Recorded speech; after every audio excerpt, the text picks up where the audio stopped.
Pemirsa, sebuah gudang pabrik 2 lantai di Kabupaten Tangerang, Banten ludes terbakar. Kerugian akibat kebakaran mencapai miliaran rupiah.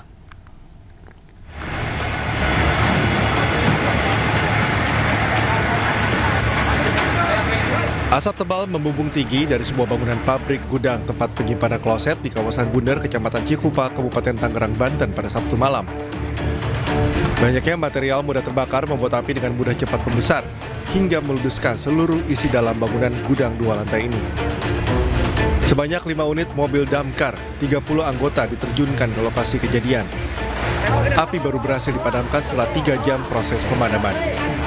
Diduga kebakaran disebabkan korsleting listrik pada lantai 2 gudang pabrik. Saya menerima laporan dari Pusdal OT BPBD Kabupaten Tangerang adanya kebakaran di pabrik ini, di gudang ini, lalu kami langsung meluncur ke TKP. Kalau yang terbakar ini apa? Seperti kloset, bahan keramik yang terbakar. Meski tak ada korban jiwa, namun kerugian akibat kebakaran ini mencapai miliaran rupiah. Sementara kasus kebakaran tengah diselidiki oleh Unit Reskrim Polsek Cikupa. Dari Kabupaten Tangerang, Banten, Aimarani, iNews melaporkan. Satu unit rumah tempat usaha di kawasan Durensawit, Jakarta Timur, Sabtu pagi ludes terbakar. Penyebab kebakaran diduga akibat korsleting listrik.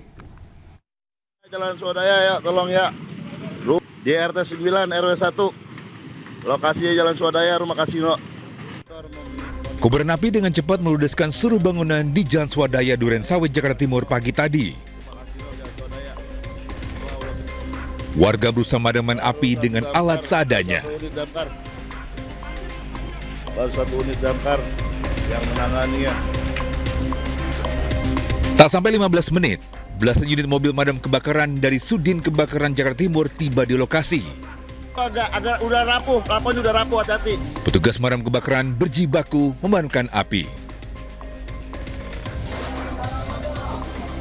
Api pun berhasil dipadamkan 1 jam kemudian dengan pengerahan 12 unit mobil madam kebakaran.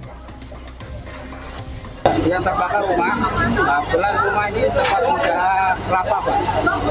Nah, untuk informasi penyebab. Diduga korsleting listrik yang menjadi penyebabnya. Tidak ada korban jiwa, namun kerugian diperkirakan mencapai puluhan juta rupiah. Dari Jakarta, Rio Manik, iNews melaporkan. Kita beralih ke informasi lain, pemirsa. 2 pelaku pencurian uang 1 miliar rupiah di Pangkalan Bun berhasil ditangkap warga setelah bersembunyi di hutan. Keduanya terpaksa keluar dari persembunyiannya karena kelaparan dan kelelahan.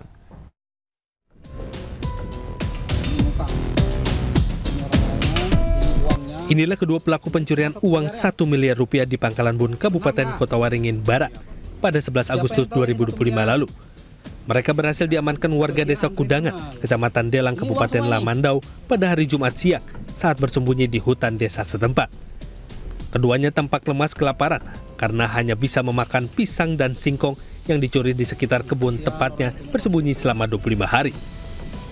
Uang yang dicuri sebesar 1 miliar rupiah tanpa ditaruh di dalam sebuah keranjang hingga basah. Warga menyerahkan kedua pelaku ke Polres Lamandau dan selanjutnya diserahkan ke Polres Kota Waringin Barat. Polisi menyebutkan ada 3 tersangka. 2 tersangka yang kelaparan di hutan yakni Proskan dan Iwan Susanto, dan 1 tersangka S yang sebelumnya sudah ditangkap di Kalimantan Barat. Jumlah uang yang diamankan ini tidak berjumlah total 1 miliar rupiah. Sudah berkurang dengan total sekitar 900-an juta, di mana juga ini saat diamankan uang dalam keadaan basah. Sebelumnya, kasus kriminal dengan modus pecah kaca mobil dan mengambil uang sekitar 1 miliar rupiah di dalamnya terjadi pada Senin 11 Agustus 2025. Korban mengaku kaget usai makan mendapati mobilnya dalam kondisi pecah kaca tengah sebelah kiri dan uang ditaruh di tas warna kuning yang diletakkan di jok tengah sudah raib di gondol maling. Para pelaku merupakan pencuri spesialis pecah kaca mobil yang sudah beraksi di 3 provinsi di Kalimantan, yakni Kalteng, Kalbar, dan Kaltib. Dari Pangkalan Bun, Kabupaten Kota Waringin Barat, Kalimantan Tengah, Sigit Zakwan Pamungkas, iNews melaporkan. Kita beralih ke informasi selanjutnya. Pemirsa, seorang ibu ditemukan tewas bersama 2 orang anak laki-lakinya yang baru berusia 6 tahun dan 11 bulan di rumah kontrakannya di kawasan Banjaran, Kabupaten Bandung. Diduga korban terlebih dahulu menghabisi nyawa 2 buah hatinya sebelum mengakhiri hidupnya.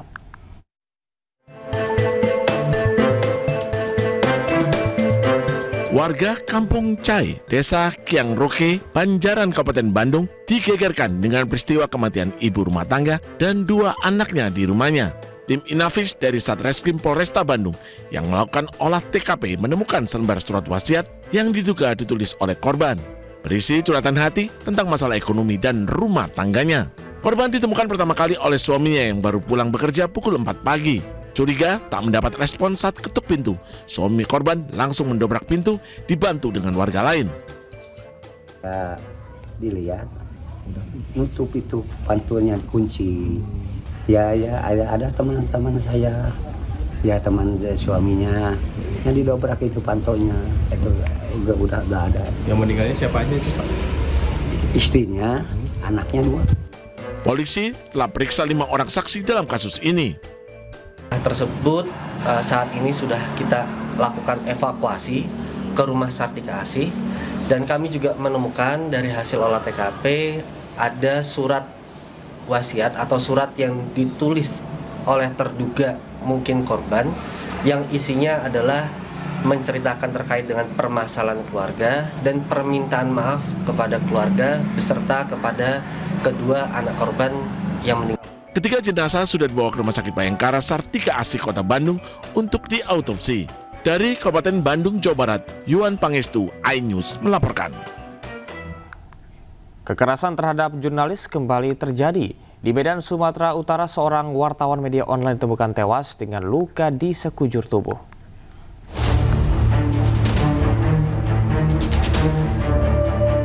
Seorang jurnalis media online di Kota Medan, Niko Saragih, tewas dengan sejumlah luka di wajah, tangan, dan kaki. Sebelum dinyatakan tewas, Niko sempat dilarikan ke Rumah Sakit Advent Medan oleh pemilik kos tempat korban tinggal. Pria yang tinggal di Jalan PWS Medan Petiasa ini ditemukan tak sadarkan diri di kamar mandi oleh teman wanitanya. Ibu korban menduga kematian anaknya diduga tak wajar karena ada sejumlah luka di tubuhnya. Tidak percaya kami itu, tidak percaya kami, pasti ada kekerasan itu. Sementara itu, polisi masih menyelidiki penyebab kematian korban dan menelusuri indikasi kematian tak wajar dengan memeriksa sejumlah saksi. Untuk kali itu kami masih mendalami, kami masih melakukan penyelidikan. Saat ini jenazah Niko Saragih diotopsi di Rumah Sakit Bayangkara Medan. Dari Medan, Sumatera Utara, Aminur Rashid, iNews melaporkan. Misi pendistribusian bantuan kemanusiaan Indonesia ke Gaza, Palestina melalui jalur udara difasilitasi oleh Angkatan Udara Uni Emirat Arab. Kurang lebih 90 ton bantuan bahan pangan diterjunkan melalui pesawat Hercules Angkatan Udara Uni Emirat Arab.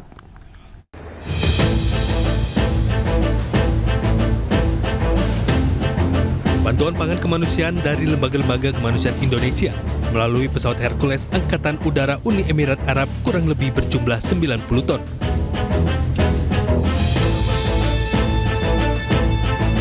Total bantuan bahan pangan yang diterjunkan melalui airdrop oleh pesawat Hercules Angkatan Udara Uni Emirat Arab kurang lebih 3.775 ton dari bulan Juli, Agustus hingga September 2025.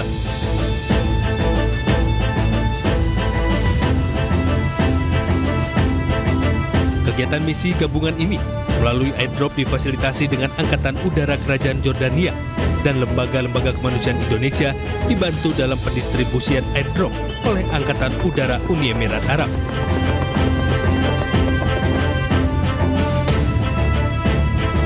Bantuan ini tidak hanya melalui udara, namun juga dikirim melalui jalur darat melalui pintu perbatasan Yordania Palestina.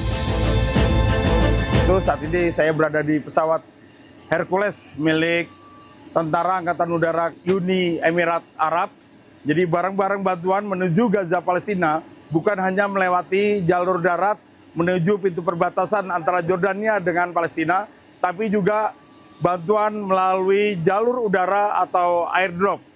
Terima kasih atas bantuan seluruh rakyat Indonesia. Kita doakan bantuan melalui airdrop ini dengan dibantu oleh Tentara Angkatan Udara Uni Emirat Arab bisa berhasil, aman, dan cepat tiba diterima oleh saudara-saudara kita di Gaza, Palestina. Barakallahu fikum, wassalamualaikum warahmatullahi wabarakatuh. Tim bantuan kemanusiaan yang melalui jalur udara airdrop berpacu dengan waktu yang mana bantuan harus segera didistribusikan karena waktu sangat terbatas. Karena dibatasi oleh pihak tentara Zionis Israel. Mandla Mandela, cucu pemimpin anti-apartheid Afrika Selatan Nelson Mandela, bergabung dengan misi kemanusiaan Global Sumut Flotilla untuk membuka blokade Gaza. Menurutnya, perjuangan Palestina telah lama terjalin erat dengan Afrika Selatan dalam melawan penjajahan.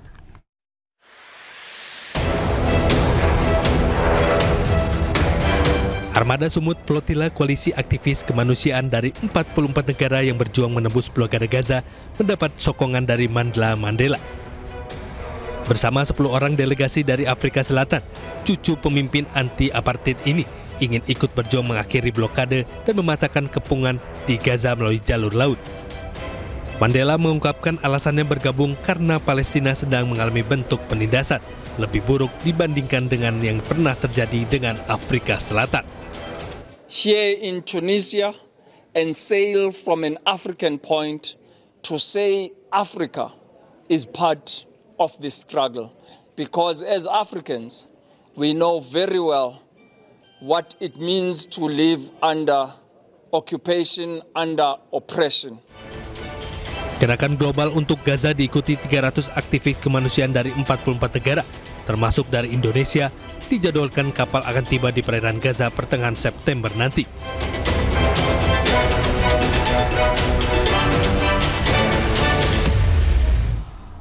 Pemerintah Israel mengklaim telah menguasai 40% wilayah kota Gaza. Operasi militer di Gaza pun masih akan terus meluas dan intensif pada beberapa hari ke depan.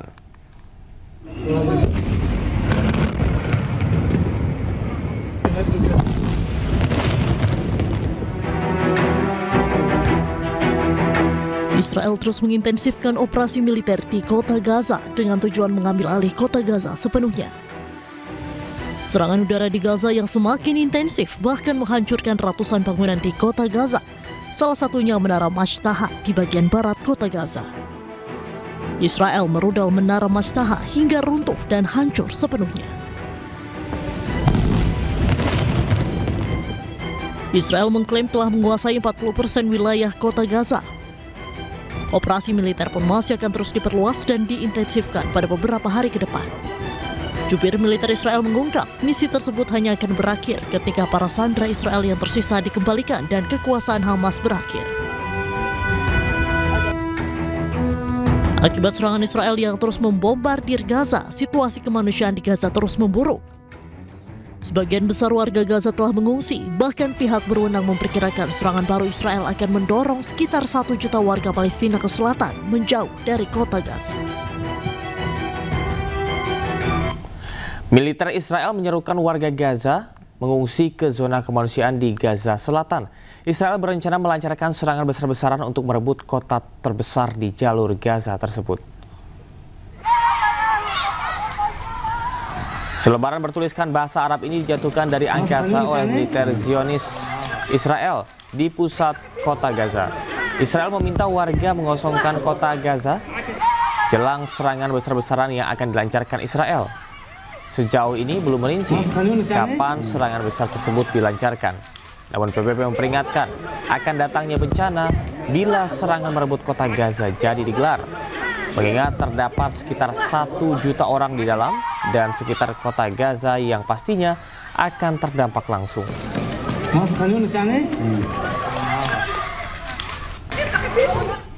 Remblong, bus listrik Transjakarta jurusan Pulau Gadung Galunggung menabrak 2 toko perabotan kantor di Jalan Minangkabau, Menteng Atas, Jakarta Selatan. 1 orang menderita patah tulang dalam kecelakaan tersebut.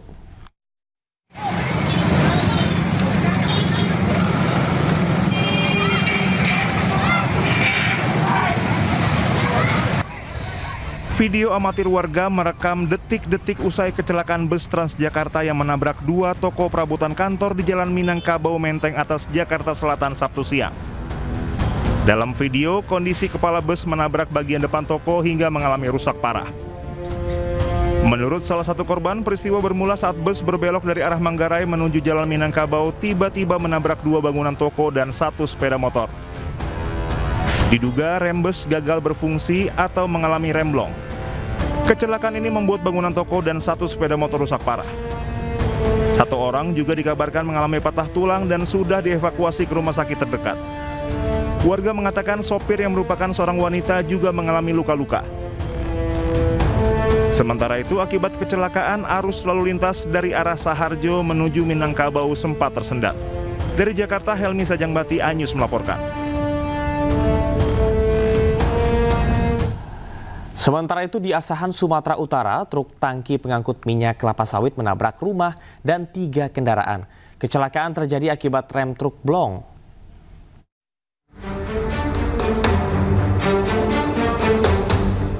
Truk tangki yang melaju tak terkendali akhirnya terhenti usai menabrak pagar rumah warga di Jalan Lintas Sumatera Masehi, Air Batu, Asahan, Sumatera Utara.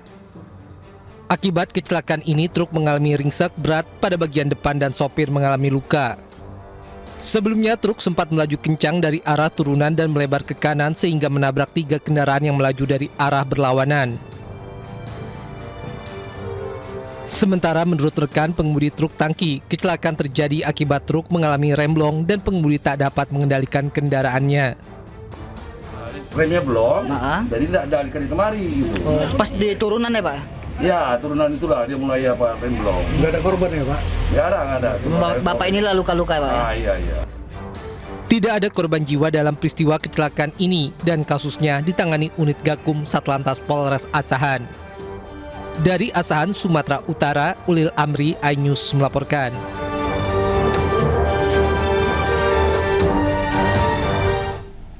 Angin kencang merobohkan rumah seorang petani di Kabupaten Jeneponto, Sulawesi Selatan. Saat kejadian, aliran listrik juga terputus.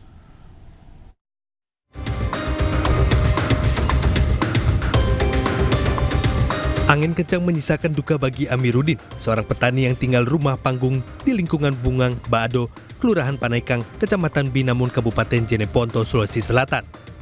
Rumah milik Amiruddin yang lama ia tinggali bersama keluarganya rata dengan tanah setelah dihantam terjangan angin yang sangat kencang. Amiruddin berharap adanya bantuan dari pemerintah daerah dan pusat. Kalau yang Amiruddin kerugian kurang lebih 30 juta. Saya sebagai Kepala Lingkungan Bungang Baado siap menyampaikan kepada pemerintah setempat, khususnya Pak Dandim, Kapolres, Pak Bupati untuk membantu saya di wilayah Kelurahan Panaikang. Tak hanya merobohkan rumah, akibat angin kencang, aliran listrik juga terputus di daerah tersebut. Tidak ada korban jiwa, kerugian material diperkirakan mencapai puluhan juta rupiah. Dari Jeneponto, Sulawesi Selatan, Haris Karaing Mamuk, iNews melaporkan. Kondisi memprihatinkan dirasakan para siswa dan guru di Sekolah Dasar Negeri Tegal Benteng, Kabupaten Bogor, Jawa Barat. Saat proses pembelajaran, mereka harus ekstra waspada karena kondisi bangunan yang terancam ambruk. Pak Dedi, gimana ini sekolahan saya di SDN Tegal Benteng, Desa Babakan Raden, Kecamatan Cariu, Kabupaten Bogor. Coba lihat bangunannya tidak layak, khawatir anak-anak terjadi hal-hal yang tidak diinginkan. Bertaruh nyawa untuk menuntut ilmu, seperti itulah yang menggambarkan para guru dan siswa di Sekolah Dasar Negeri Benteng, Desa Babakan Raden, Kecamatan Cariu, Kabupaten Bogor, Jawa Barat. Meski bangunan sekolah sudah permanen, tetapi sebagian atap sekolah bocor dan dinding bangunan sudah keropos dengan lantai beralaskan tanah dan debu. Para guru dan siswa harus ekstra waspada saat proses belajar mengajar berlangsung karena sewaktu-waktu bangunan sekolah dapat roboh. Terlebih jika angin kencang dan hujan melanda, para murid harus mencari tempat yang aman dari atap yang bocor. Sudah 13 tahun sejak tahun 2012, bangunan sekolah ini tak mendapatkan bantuan renovasi. Fisik ini sangat memprihatinkan, untuk sangat mengganggu sekali untuk pembelajaran, khususnya untuk kan sekarang seharusnya itu ramah anak, bahkan pada guru-guru pun tidak nyaman karena ini sama banyak debu, banyak batu-batu di bawahnya, terus tembok itunya lantainya tajam-tajam itu, takut membahayakan kepada anak gitu. Bantuan untuk yang ini, bangunan yang unit ini belum ada. Para siswa berharap agar renovasi bisa segera dilakukan secepatnya. Ingin diperbaiki lagi, ini sekolahan sudah tidak bagus, dan kalau udah diperbaiki belajarnya agar nyaman. Meski bangunan sekolah rawan roboh, namun minat pelajar para siswa tak pernah surut. Bagi mereka, bangunan sekolah yang rapuh tak membuat mereka takut untuk bersekolah. Dari Kabupaten Bogor, Cahya Supriyatna, iNews melaporkan. Sementara itu, kabar baik datang bagi guru non-PNS di lingkungan Kementerian Agama. Pemerintah resmi menaikkan tunjangan profesi guru non-PNS dari 1,5 juta menjadi 2 juta rupiah per bulan.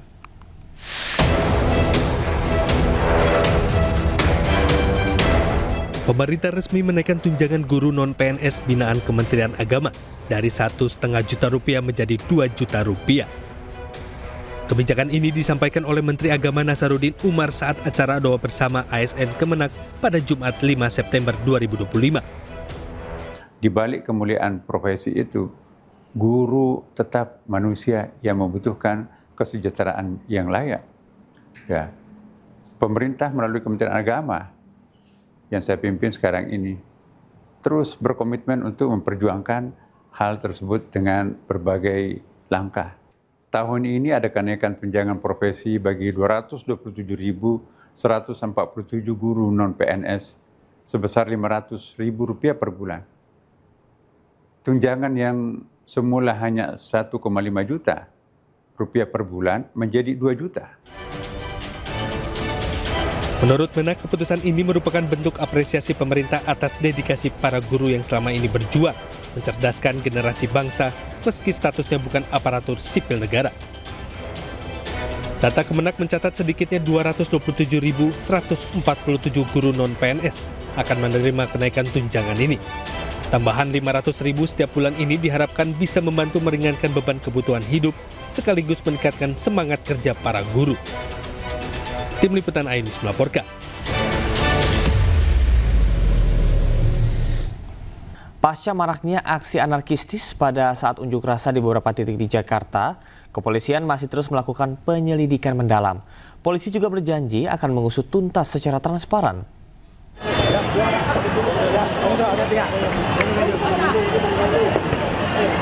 Pasca maraknya aksi anarkistis pada saat demonstrasi di beberapa titik di Jakarta, kepolisian masih terus melakukan penyelidikan mendalam. Polisi berjanji akan mengusut tuntas secara transparan para pelaku yang menjadi provokator serta pelaku anarkistis tersebut. Kabid Humas Polda Metro Jaya, Kombes Pol Ade Arisyam Indradi menyebut polisi masih terus mengusut aktor utama di balik aksi anarkistis yang terjadi di sejumlah titik di Jakarta. Yang jelas, komitmen Polda Metro Jaya untuk atau akan menindak tegas pelaku aksi anarkis, dan komitmen Polda Metro Jaya akan mengusut tuntas aktor utama, aktor penggerak utama di balik kerusuhan. Ini masih berproses, ya, mohon waktu. Sementara Menko Bidang Hukum, HAM, Imigrasi, dan Pemasyarakatan Yusril Iza Mahendra memastikan tindakan seluruh aparat berada di koridor hukum dan mengedepankan hak asasi manusia. Pemerintah juga menjamin kebebasan berpendapat masyarakat. Yang mengkoordinasikan di bidang hukum dan HAM untuk memastikan tindakan seluruh aparat penegak hukum itu berada di koridor hukum dan mengedepankan hak-hak asasi manusia. Dan ini juga ditekankan oleh Pak Presiden, jangan sampai ada satu tindakan itu di luar dari koridor hukum yang berlaku. Rakyat tidak perlu merasa takut, merasa khawatir, ya, karena pemerintah menjamin kebebasan masyarakat untuk rakyat untuk menyampaikan aspirasinya, menyampaikan pendapat, ungkapan perasaannya melalui unjuk rasa sepanjang itu dilakukan dengan damai. Hingga kini, polisi telah mengamankan 43 tersangka yang terlibat dalam aksi anarkis tersebut dan masih melakukan pemeriksaan terhadap puluhan tersangka tersebut. Tim Liputan iNews melaporkan. Tuntutan 17+8 dari rangkaian unjuk rasa yang terjadi di Jakarta sejak akhir Agustus perlahan-lahan mulai mendapatkan jawaban. Perwakilan warga dan mahasiswa pun diundang ke istana untuk berdialog dengan pemerintah.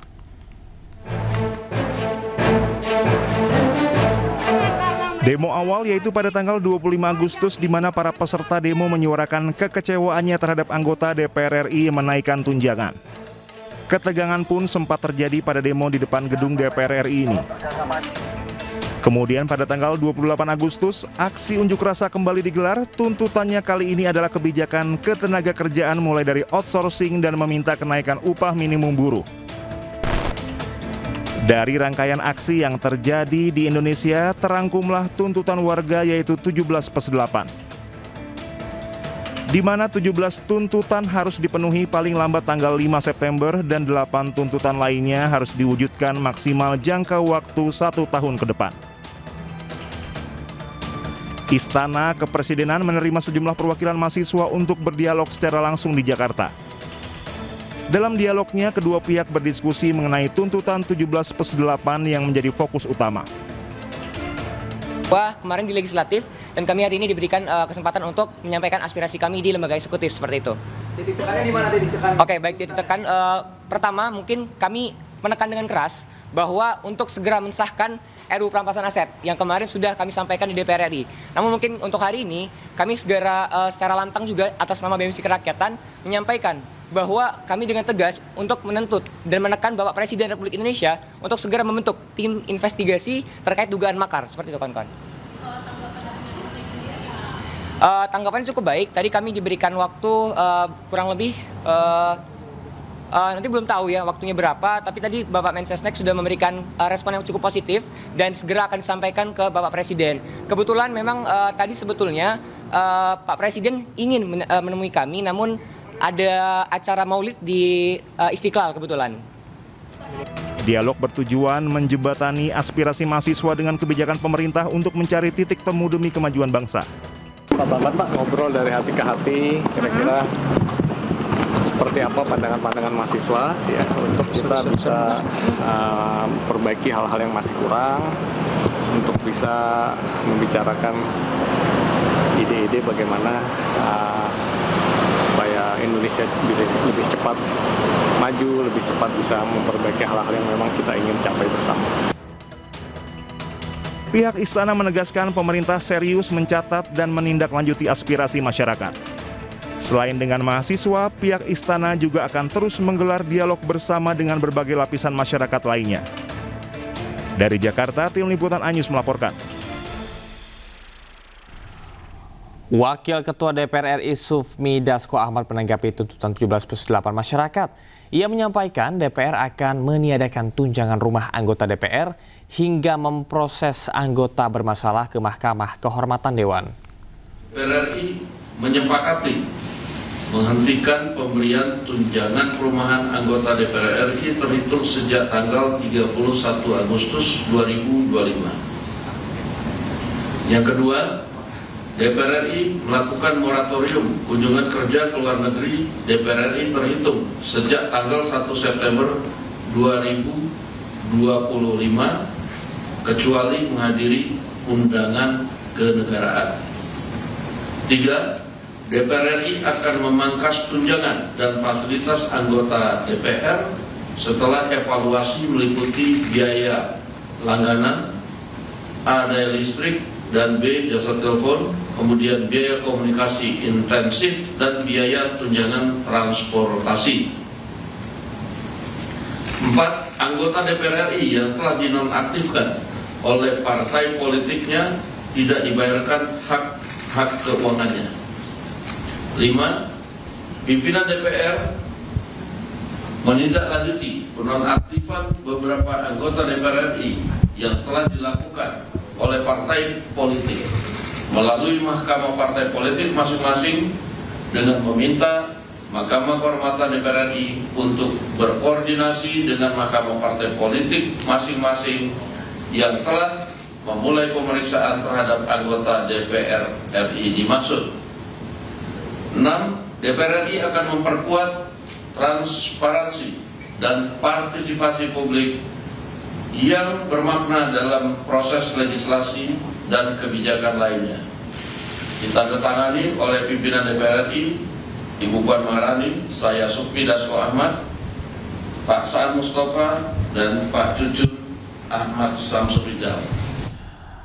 Dan pemirsa, berikut keputusan rapat konsultasi pimpinan DPR RI dengan pimpinan fraksi-fraksi DPR RI menjawab tuntutan 17+8.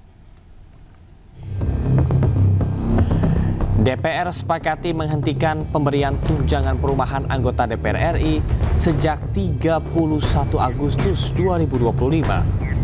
DPR RI melakukan moratorium kunjungan kerja luar negeri DPR RI terhitung sejak 1 September 2025, kecuali menghadiri undangan kenegaraan. DPR akan memangkas tunjangan dan fasilitas anggota DPR, meliputi biaya langganan daya listrik dan jasa telepon, biaya komunikasi intensif, biaya tunjangan transportasi. Anggota DPR yang telah dinonaktifkan oleh parpolnya tidak dibayarkan hak-hak keuangannya. Pimpinan DPR RI meminta Badan Kehormatan DPR RI berkoordinasi dengan Mahkamah Parpol masing-masing yang telah memulai pemeriksaan terhadap anggota DPR yang dimaksud. DPR RI akan memperkuat transparansi dan partisipasi publik yang bermakna dalam proses legislasi dan kebijakan lainnya.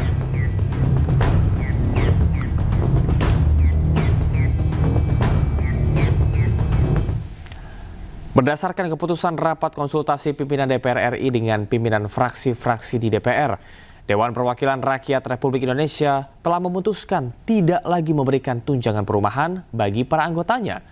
Dan berikut pendapatan anggota DPR RI sebelum dan setelah tunjangannya dipangkas.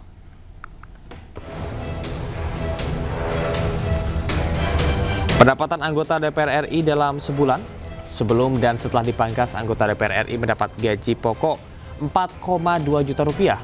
Sementara itu untuk tunjangan melekat sebelum dan setelah dipangkas, anggota DPR RI ini tetap mendapatkan Rp420.000 untuk istri atau suami, Rp168.000 untuk anak, dan Rp2 juta uang sidang per paket.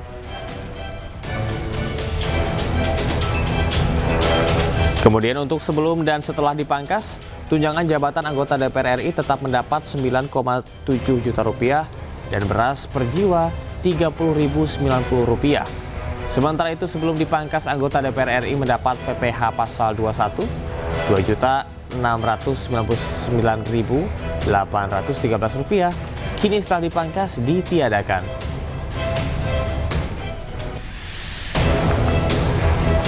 Kemudian untuk tunjangan konstitusional, sebelum dipangkas, anggota DPR RI mendapat tunjangan kehormatan Rp5.580.000.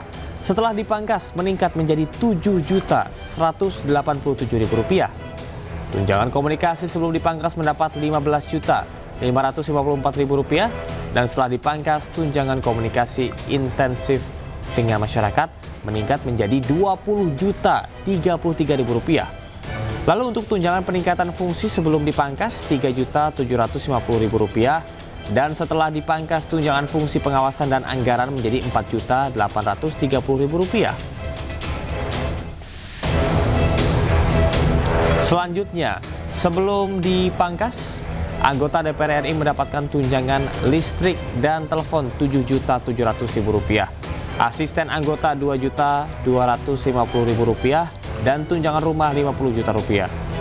Setelah dipangkas ketika tunjangan tersebut ditiadakan.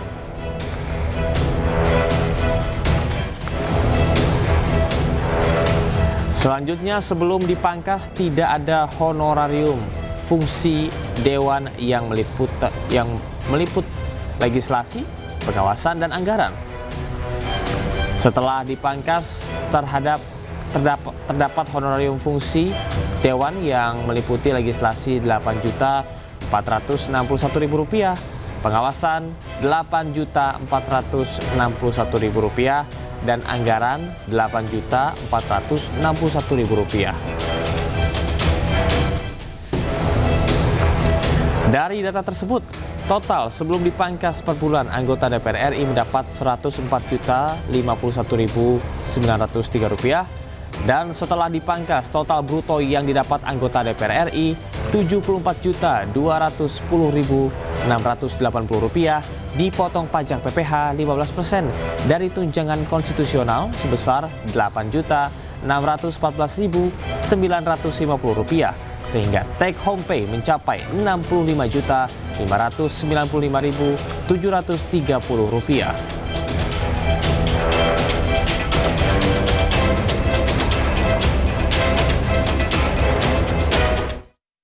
Sementara itu, Forum Masyarakat Peduli Parlemen Indonesia atau Formapi meminta DPR RI kembali mengevaluasi seluruh tunjangan anggota Dewan menyusul masih tingginya gaji yang diterima oleh anggota Dewan.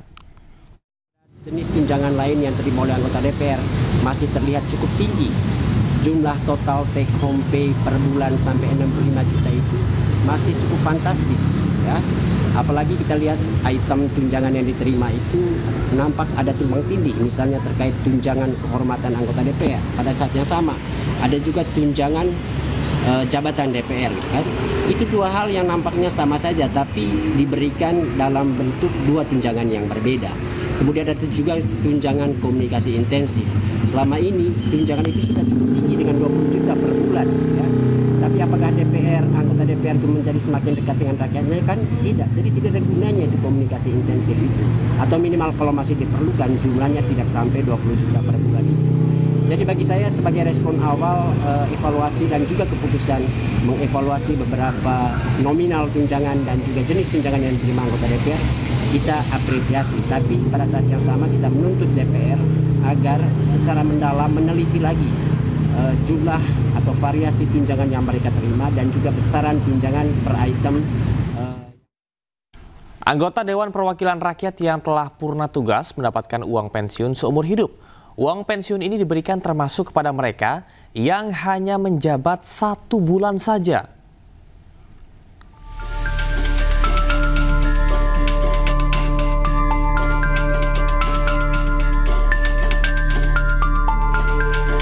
Seluruh anggota DPR RI berhak mendapatkan uang pensiun seumur hidupnya.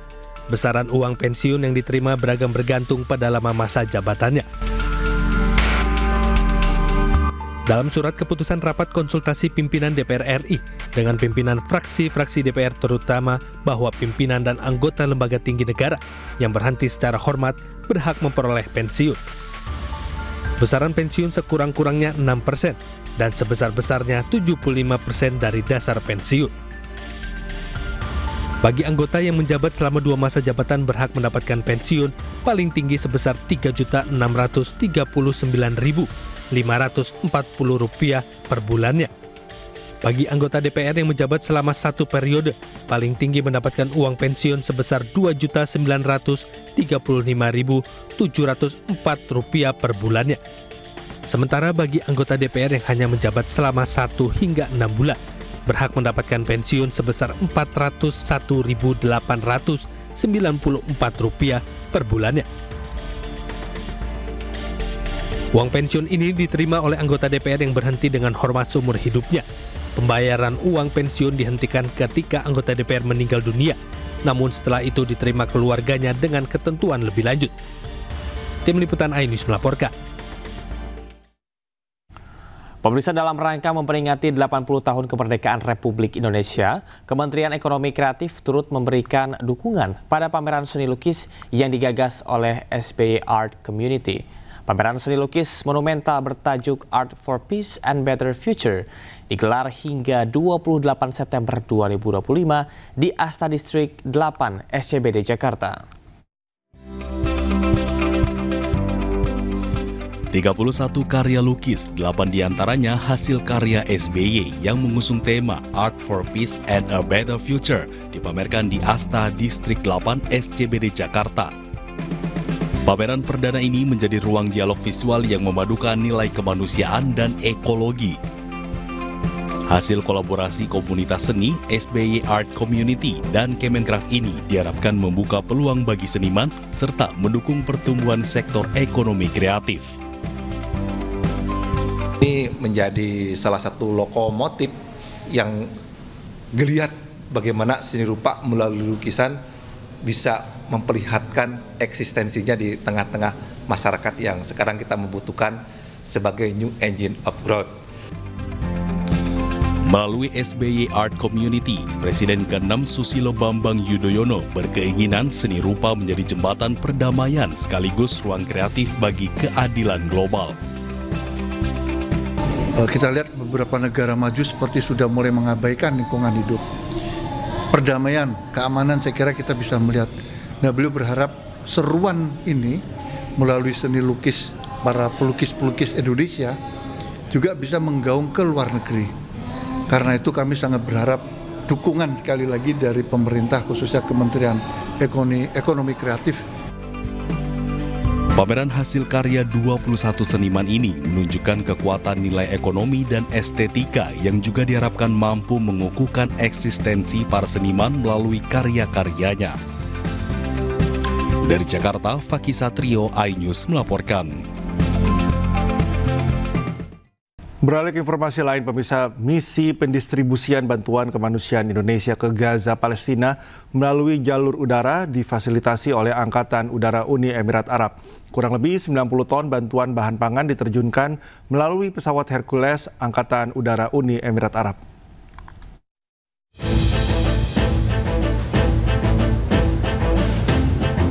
Bantuan pangan kemanusiaan dari lembaga-lembaga kemanusiaan Indonesia melalui pesawat Hercules Angkatan Udara Uni Emirat Arab kurang lebih berjumlah 90 ton.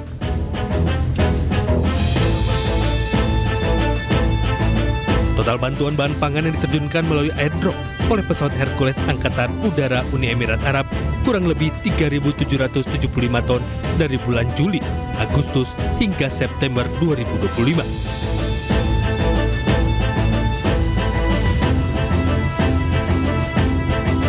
Kegiatan misi gabungan ini melalui airdrop difasilitasi dengan Angkatan Udara Kerajaan Jordania dan lembaga-lembaga kemanusiaan Indonesia dibantu dalam pendistribusian airdrop oleh Angkatan Udara Uni Emirat Arab.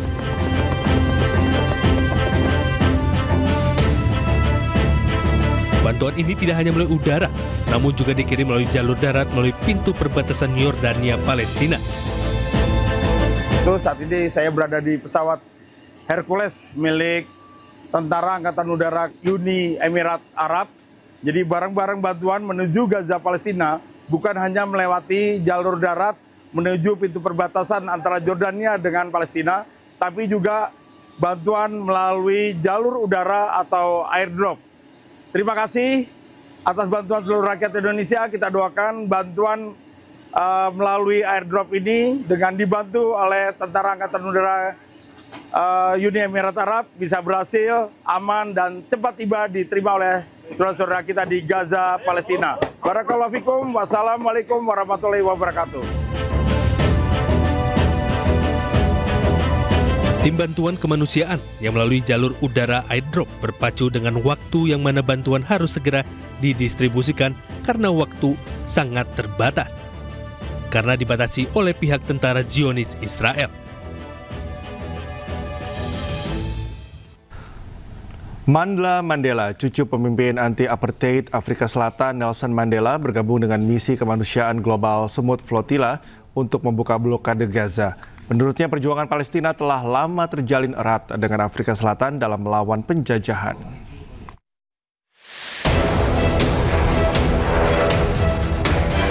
Armada Semut Flotilla koalisi aktivis kemanusiaan dari 44 negara yang berjuang menembus blokade Gaza mendapat sokongan dari Mandla Mandela. Bersama 10 orang delegasi dari Afrika Selatan, cucu pemimpin anti-apartheid ini ingin ikut berjuang mengakhiri blokade dan mematahkan kepungan di Gaza melalui jalur laut. Mandela mengungkapkan alasannya bergabung karena Palestina sedang mengalami bentuk penindasan lebih buruk dibandingkan dengan yang pernah terjadi dengan Afrika Selatan. Here in Tunisia and sail from an African point to say Africa is part of this struggle, because as Africans we know very well what it means to live under occupation, under oppression. Gerakan global untuk Gaza diikuti 300 aktivis kemanusiaan dari 44 negara, termasuk dari Indonesia. Dijadwalkan kapal akan tiba di perairan Gaza pertengahan September nanti.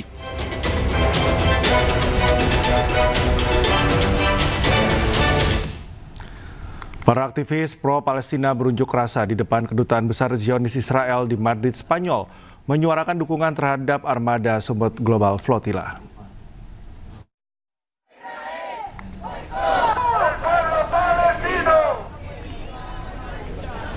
Para aktivis meneriakkan yel-yel dan membentangkan spanduk yang menentang genosida di Gaza. Mereka juga mendesak pemerintah Spanyol untuk memutuskan hubungan diplomatik dengan penjajah Israel. Armada Sumut Global Flotilla merupakan koalisi aktivis dari berbagai organisasi di 44 negara termasuk Indonesia. Misi kemanusiaan ini bertujuan untuk menantang blokade laut Israel di Gaza dan mengirimkan bantuan kemanusiaan. Armada Sumut Global dijadwalkan tiba di Gaza pada pertengahan September 2025.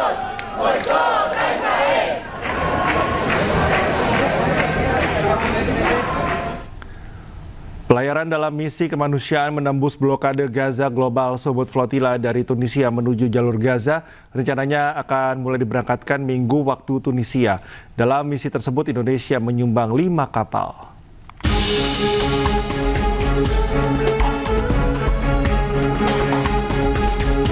Pelayaran dalam misi kemanusiaan menembus blokade Gaza Global Sumut Flotilla dari Tunisia menuju jalur Gaza rencananya akan mulai diberangkatkan. Indonesia melalui Koalisi Indonesia Global Peace Convoy (IGPC) menyumbangkan 5 kapal dalam misi tersebut. Usai menggelar doa bersama untuk keselamatan delegasi kemanusiaan di Wisma Indonesia Tunisia, Duta Besar Indonesia untuk Tunisia mengapresiasi kerja keras para aktivis yang tergabung dalam IGPC. Menurutnya, penamaan kapal sumbangan masyarakat Indonesia dengan menggunakan sejumlah nama pahlawan nasional dinilai sangat tepat sebagai wujud nyata melanjutkan perjuangan mereka demi meraih kemerdekaan. Sangat bangga ya, memberikan apresiasi kepada Global Peace Convoy Indonesia karena memberikan nama-nama para pejuang bangsa di kapal-kapal nanti yang akan berlayar ke Gaza ini. Ada nama Soekarno, ada nama Hasanuddin, ada nama Pak Pangeran Diponegoro, Fatih Yunus, dan juga Malahayat. Itu menunjukkan bahwa kita sedang melanjutkan perjuangan para pendiri bangsa untuk mewujudkan kemerdekaan Palestina. Karena kemerdekaan adalah hak segala bangsa dan kita berjuang menentang segala bentuk penjajahan. Pelayaran pertama Global Sumut Flotilla dimulai dari pelabuhan Barcelona, kemudian Italia, Yunani, dan diakhiri di Tunisia.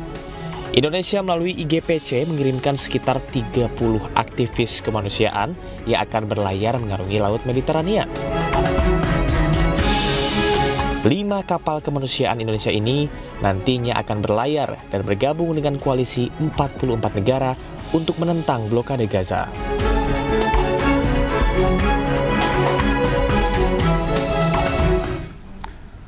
Pemirsa, sebelum melaksanakan misi pelayaran menembus blokade Gaza, relawan Indonesia menggelar doa bersama di Tunisia. Nantinya mereka akan tergabung dalam pelayaran bersama 72 kapal dari 44 negara.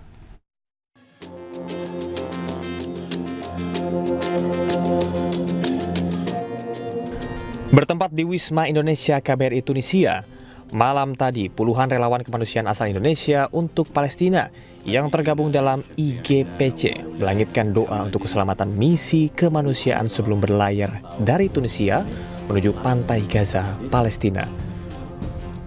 Puluhan relawan Indonesia ini sangat hikmat dan khusyuk berdoa sebelum berlayar dan bergabung dengan ratusan aktivis kemanusiaan dunia, yakni Global Sumut Flotilla, yang akan menempuh perjalanan maritim di Laut Mediterania ke jalur Gaza. Malam ini kami di penghujung adalah dengan melakukan doa bersama, doa untuk Gaza, doa untuk Palestina, pelepasan Global Peace Convoy Indonesia.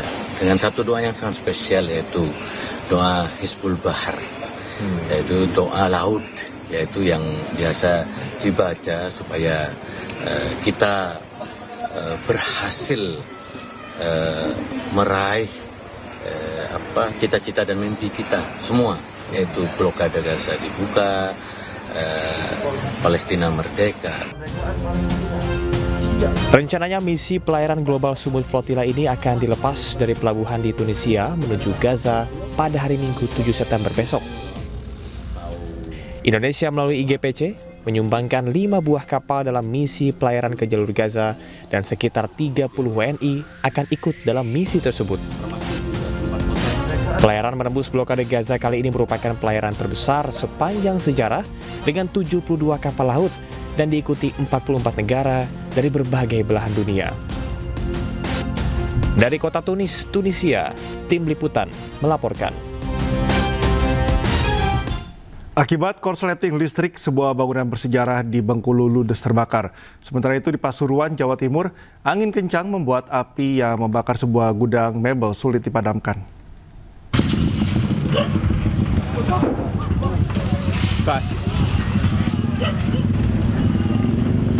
Api melalap gedung Pusdiklat Kuarda Provinsi Bengkulu Sabtu malam.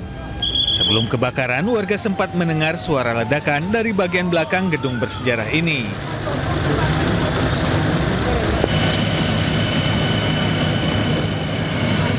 Dinas Pemadam Kebakaran Kota Bengkulu menerjunkan sedikitnya 13 unit mobil damkar dan personil dari 10 posko. Tidak ada korban jiwa dalam kebakaran ini, namun bangunan bersejarah ini hangus tak tersisa.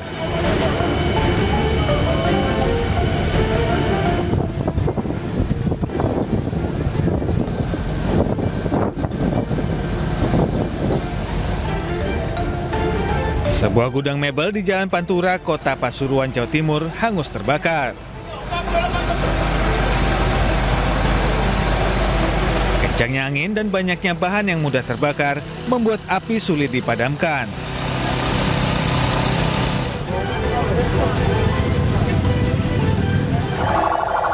Lima unit mobil pemadam kebakaran dikerahkan untuk menjinakkan api. Diduga penyebab kebakaran disebabkan karena korsleting listrik. Akibat peristiwa ini, pemilik gudang mengalami kerugian lebih dari 1 miliar rupiah. Tim Liputan iNews melaporkan. Sebuah gudang pabrik 2 lantai di Kabupaten Tangerang, Banten ludes terbakar. Kerugian akibat kebakaran ini diperkirakan mencapai miliaran rupiah.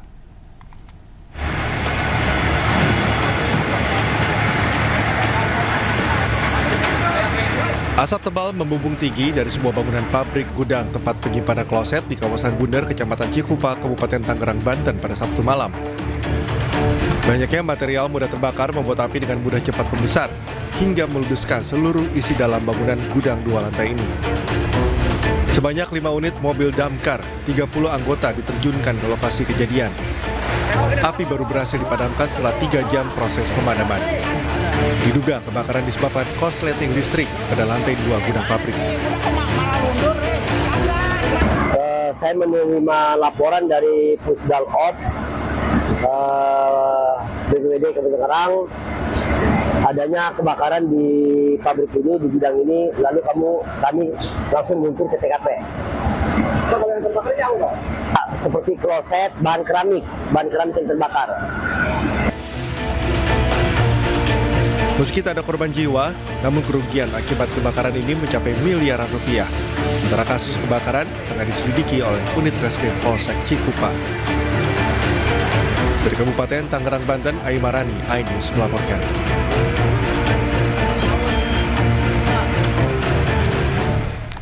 Seorang ibu ditemukan tewas bersama 2 orang anak laki-lakinya yang baru berusia 6 tahun dan 11 bulan di rumah kontrakannya di kawasan Banjaran, Kabupaten Bandung. Diduga korban terlebih dahulu menghabisi nyawa 2 buah hatinya sebelum mengakhiri hidupnya.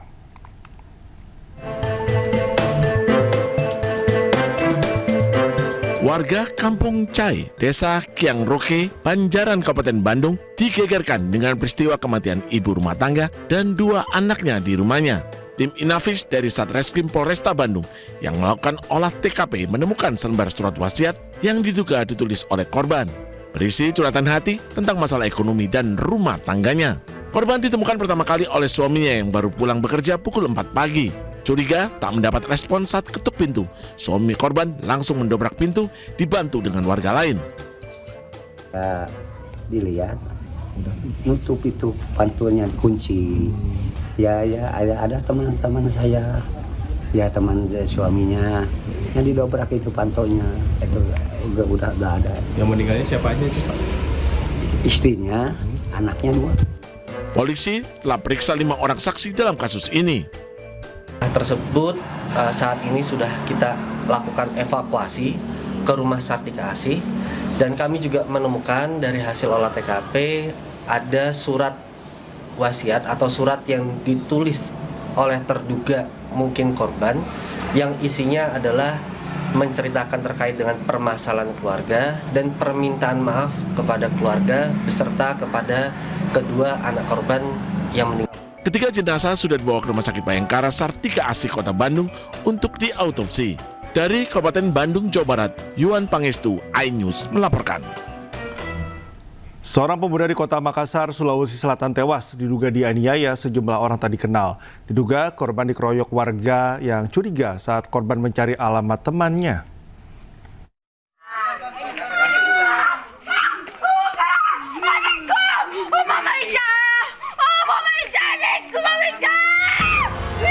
Seorang pemuda di Kota Makassar, Sulawesi Selatan tewas diduga dianiaya sejumlah orang tak dikenal. Keluarga korban menangis histeris saat melihat kondisi jenazah korban tergeletak di tanah bersimbah darah. Korban diduga dianiaya sejumlah warga karena dicurigai saat sedang mencari alamat temannya. Sementara dari keterangan rekan korban, awalnya korban yang dibonceng tersebut kabur dari kejaran sekelompok orang hingga motornya menabrak tiang. Namun rekan korban langsung melarikan diri meninggalkan korban. Nabrak? Iya. Sempat temanku berdiri, baru saya lari Pak. Kamu kabur, tinggalkan. Takut dibasa tuh. Iya. Jadi, oh sebelumnya kamu balap? Iya. Iya, karena kabur. Iya, karena ada tanya orang.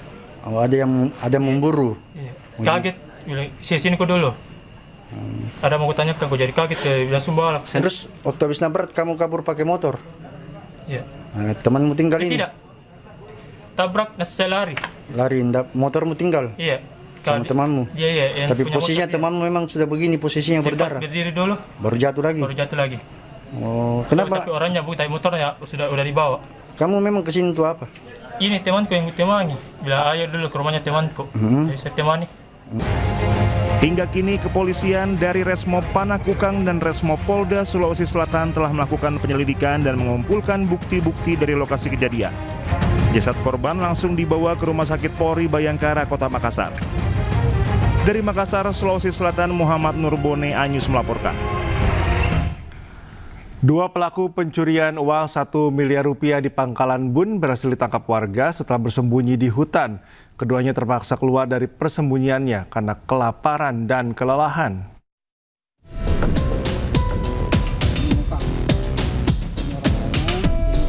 Inilah kedua pelaku pencurian uang 1 miliar rupiah di Pangkalan Bun, Kabupaten Kota Waringin Barat pada 11 Agustus 2025 lalu. Mereka berhasil diamankan warga desa Kudangan, Kecamatan Delang, Kabupaten Lamandau pada hari Jumat siang saat bersembunyi di hutan desa setempat.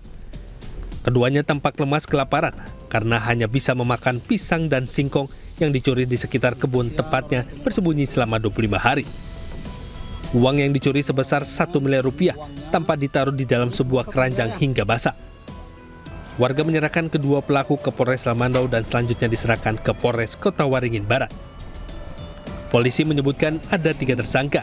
2 tersangka yang kelaparan di hutan yakni Proskan dan Iwan Susanto, dan 1 tersangka S yang sebelumnya sudah ditangkap di Kalimantan Barat. Jumlah uang yang diamankan ini tidak berjumlah total 1 miliar rupiah. Sudah berkurang dengan total sekitar 900-an juta, di mana juga ini saat diamankan uang dalam keadaan basah. Sebelumnya, kasus kriminal dengan modus pecah kaca mobil dan mengambil uang sekitar 1 miliar rupiah di dalamnya terjadi pada Senin 11 Agustus 2025. Korban mengaku kaget usai makan mendapati mobilnya dalam kondisi pecah kaca tengah sebelah kiri dan uang ditaruh di tas warna kuning yang diletakkan di jok tengah sudah raib di gondol maling. Para pelaku merupakan pencuri spesialis pecah kaca mobil yang sudah beraksi di 3 provinsi di Kalimantan, yakni Kalteng, Kalbar, dan Kaltip. Dari Pangkalan Bun, Kabupaten Kota Waringin Barat, Kalimantan Tengah, Sigit Zakwan Pamungkas, iNews melaporkan.